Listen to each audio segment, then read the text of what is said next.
Jesus broke with the traditions of the elders. He undercut and rejected the Talmudic laws, the apocryphal teachings and the bondages and taboos of legalistic Judaism and Phariseeism. Jesus honored men v. women equally. Jesus accepted and taught both men and women equally as his disciples. Jesus talked freely with women when this was taboo under the law of the time. Jesus healed women, regardless of the ceremonial laws of uncleanness which stated that a woman should not be touched when she is bleeding. Jesus also allowed women to touch and anoint him, when that was also taboo under the law of the time. Jesus honored women and treated them as having equal value with men. He did not discriminate between men and women, because both men and women are made in the image of God.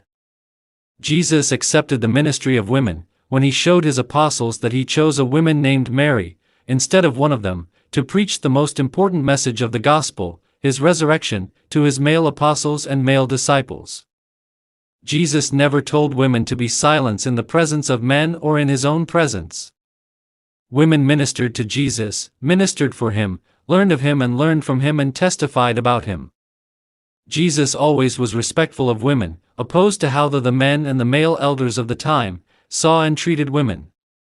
Jesus died for the salvation of both men and women and came to redeem both men and women back to the relationship with God. True Christianity, and I say true Christianity, because there are so many people who proclaim that they are true Christians, but their fruits don't show it. True Christianity brings the greatest respect, honor and freedom to women, and this above all other nations and cultures. So if Jesus did all of this, who are we to prevent any woman from preaching the gospel and preach it to men? No man has the authority over Jesus to go over Jesus' head with this. And thus, no man has the authority over the anointing that Jesus himself placed on women. If it wasn't for male oppression of women, women would have never started feminist movements to begin with.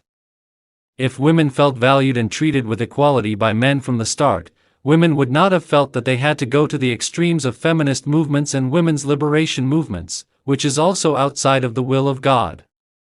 So now, because of men not treating women with the respect and equality like Jesus did, men are causing women to rebel, and then they want to complain about it when it starts to affect their dignity or their authority in the household.